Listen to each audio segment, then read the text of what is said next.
सना अब वक्त हाथ से निकलता जा रहा है। बड़ी तेजी से लोग घेरा तंग कर रहे हैं। आपका मतलब आलिया? आलिया, नताशा, शहजाद, असद के अब्बा। असद पे इतना प्रेशर आ गया है कि मुझे लगता है कि वो कोई कदम उठा बैठेगा। क्या तुम अभी भी असद से शादी करना चाहती हो? चाहती मैं कभी भी नहीं थी, लेकिन फराह के लिए मुझे अभी भी सबसे बेहतर रास्ता यही लगता है तो असद के लिए भी। आलिया के साथ वो कभी खुश नहीं रहेगा। वो तो सिर्फ मजबूरी में उसकी तरफ पड़ रहा है। आलिया सिर्फ फरार का रास्ता है उसके लिए। वो ये नहीं कहता, वो तो ये भी नहीं मानता कि वो आलिया के बारे में सोच रहा है। बस उसे मेरे साथ शादी की बात से चिढ़ और नफरत है। जबकि प्यार वो तुमसे करता है, हमेशा से। हाँ, दोस्त तो हम थे। नहीं, उसको तुमसे मोहब्बत है। ये आप क्या कह रही हैं? मैंने जो देखा और समझा है वही कह रही हूँ। ज़ेबा के साथ उसे देखकर पता चला उसको ज़ेबा से प्यार है और तुमसे मोहब्बत। दोनों में बड़ा फर्क होता है। मम्मी, हालात ना बदलते तो कभी ना बोलती, मगर अब कह देने में कोई बुराई नहीं। मम्मी, मुझे ये सारी बातें अब नहीं सुननी। मुझे इन सब चीज़ों में अब कोई इंटरेस्ट नहीं है। मैं ये सब कुछ फराह के लिए कर रही हूँ। आप ही के ठीक होने तक मुझे फराह को हर तकलीफ से बचाना, चाहे उसकी कीमत कुछ भी।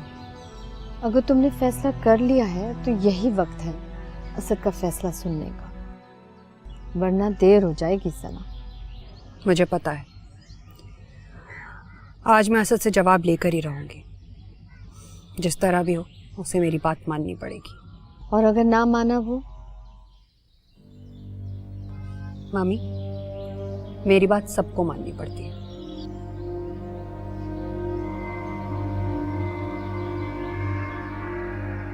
बहुत ऊंचाई से गिरने वाली हो तुम मेरी बच्ची।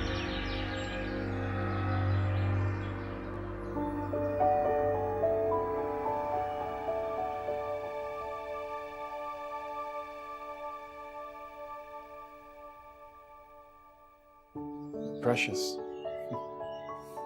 डैड की कलेक्शन है, पूरी दुनिया से जमा करके लाए हैं। चलिए, मैं चलता हूँ। अब थोड़ी देर रुक जाओ, मैं तुम्हारे लिए कॉफी बना देती हूँ। कॉफी? भाई अभी तो चाय पी है, खाना खाया है। Thanks a lot. तो वैसे ही रुक जाओ। नहीं, मेरे ख्याल से मुझे जाना चाहिए। तुम्हारे पेरेंट्स भी अच्छा नहीं लगते।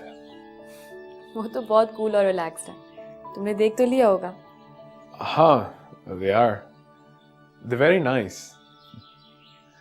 लेकिन मेरे ख्याल से मैं चलता हूँ। कल मिलते हैं ना फिर? ओके। एक्चुअली असद, तुम जैसे ही जाते हो ना, मैं तुम्हें मिस करना शुरू कर देती हूँ।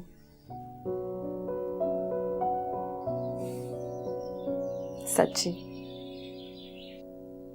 अच्छा, तुम जा ही रहे हो तो 2 मिनट रुक जाओ। मम्मी ने कहा था कि असद को मुझसे मिले बगैर जाने मत देना।